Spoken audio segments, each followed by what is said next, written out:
essa foi a experiência, né? E o que é a Bíblia? Cara, a Bíblia é a palavra de Deus, ela é alimento, né, cara? Ela enquanto eu falo isso, me vem à mente a imagem de uma árvore, né? Assim como as escrituras dizem que o justo é como uma árvore que medita na lei do Senhor de dia e de noite, e por isso as raízes elas são profundas, né? Na corrente das águas. Então, enquanto eu falo isso, me vem essa figura da árvore. Eu creio que a Bíblia é esse lugar de onde eu recebo o nutriente, né? A água, a vida, né? É alimento. Então, cara, é isso. Bom dizer, né, que eu estava lendo hoje um livro que diz que as pessoas elas devem ter raiz, porque a raiz é um nutriente. E eu tenho lindo você dizer isso, porque o que talvez falta no nosso meio hoje é uma raiz, uma identidade. Né? No programa passado a gente falou sobre alguma coisa sobre árvore, que eu falei assim, você consegue ver uma semente de uma fruta, na verdade, mas você consegue saber quantas frutas essa semente vai dar? Né?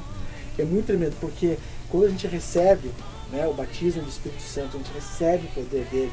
Eu recebi isso de uma maneira muito linda, né, através de uma pessoa. O nome dela é Lígia. Né? Quando eu recebi, eu estava num quarto de hospital entre a vida e a morte. E quando ela pisou, eu nunca tinha visto a Lígia. Nunca tinha visto essa pessoa mais loira na minha vida. Né? Nisso. E bota loira nisso, né, pastora? Então, quando ela pisou na porta do quarto e a um estalar de um dedo, a palavra de Deus disse, é um sopro de vida que vem. E eu comecei, Lígia. E aquilo veio de uma maneira, né? Então daquele momento houve uma transformação, não é verdade? E eu gostaria de falar um pouco mais sobre esse teu livro. Nos conte mais sobre o vidente. Ok, então o vidente ele é fruto, né? É um resultado de algo que também aconteceu muito tempo atrás, né? Que iniciou, vamos colocar assim, muito tempo atrás. O meu primeiro livro foi o Geração Elias, né? Então vamos recapitular. O vidente. Bora lá, o Geração Elias. Eu lancei há 3 anos atrás. O vidente. 2017. O Geração Elias eu lancei em 2010. Só que, vamos dizer assim, que uns 7 anos antes de começar o Geração Elias, foi até um pouco antes de conhecer vocês, lá em 2005, né? Eu recebi, assim, o chamado, né? Comecei a entender o meu chamado, como vocês até perguntaram, né, do futebol. Eu jogava futebol, jogava no Atlético Paranaense no infantil, né? Não cheguei a ser profissional. Mas eu estava lá, vamos dizer, com os meus 15, 17 para 17, acho, anos, por ali. E aí eu descobri um problema, assim, cardíaco, né, na época. Passei mal, fui fazer exames, descobri. E assim, aquela crise, né? Porque eu queria ser jogador, daí os médicos falaram assim, você não pode jogar mais. Não dá pra você. Não pode e tal. E, enfim, né? E aí pra mim aquela época foi um momento de muita crise, assim. Mas foi aí que, primeiro, eu recebi meu chamado para o ministério. Então, nesse contexto, o Senhor... Só que eu não entendia que era um chamado para o serviço profético. Mas eu recebi o chamado assim como um ministro, né, do Senhor. Deus falou, não, cara, não é isso que eu tenho para você, não é o futebol, eu tenho uma chamada, né? Aí ele me deu dois textos chaves. Isaías 55, que fala assim, os meus caminhos são mais altos do que os seus. E o texto do meu chamado mesmo é Isaías 49, que fala, né, eu te escolhi desde o ventre da sua mãe, né? E aí, né, ali fala algumas coisas e tal, é bem legal o texto. E amém, eu entendi, falei, cara, que massa, né? É isso que Deus tem pra minha vida. E eu comecei, fui com tudo, né? Tipo, fui com tudo, ainda jovem assim, aí, cara, aí fiquei louco, né? Aí eu pregava na rua, pregava no ônibus, pregava nas igrejas, e o pessoal convidava, naquela época mais do que hoje. Acredito que pareça, naquela época eu acho que até eu vivi isso, né? Eu não tinha tempo, né? E hoje escuto barulho de grilo nas igrejas, né? E aí, até a gente tinha na época um grupo de jovens que a gente fazia viagens missionárias, que era o Ministério Impacto. A Camila viajou comigo.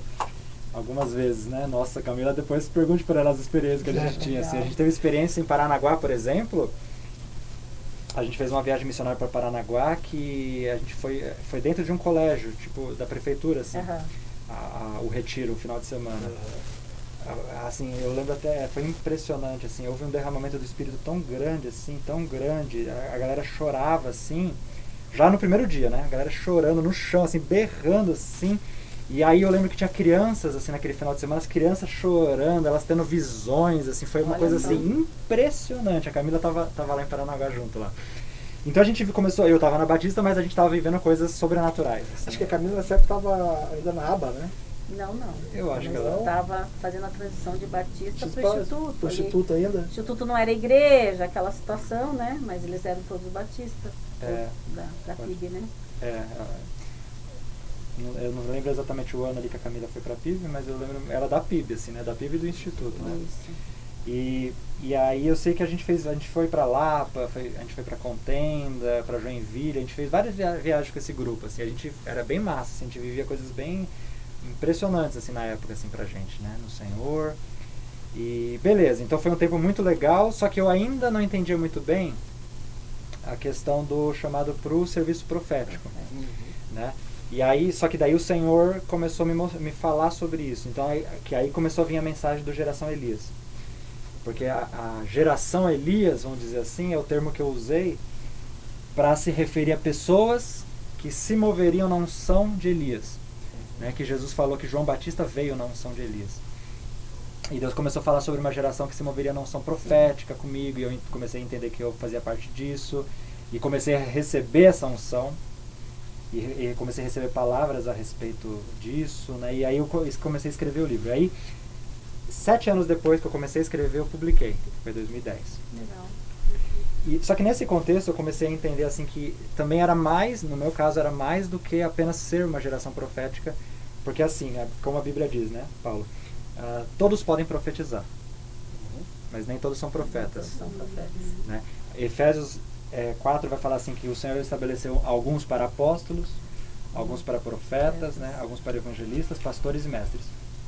E nesse momento eu comecei a entender que havia um chamado, como eu gosto de usar o termo, para o ofício de profeta, né?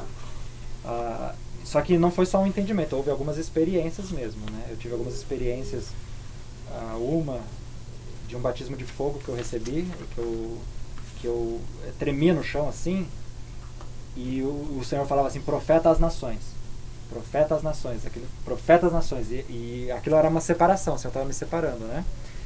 E uma outra experiência foi uma espécie de arrebatamento que eu tive, assim, que eu estava numa reunião com amigos de adoração. E o Senhor me levou, eu até falo sobre isso no meu primeiro livro. O Senhor me levou para um quarto. Era um quarto. Assim, um quarto de dormir. Certo.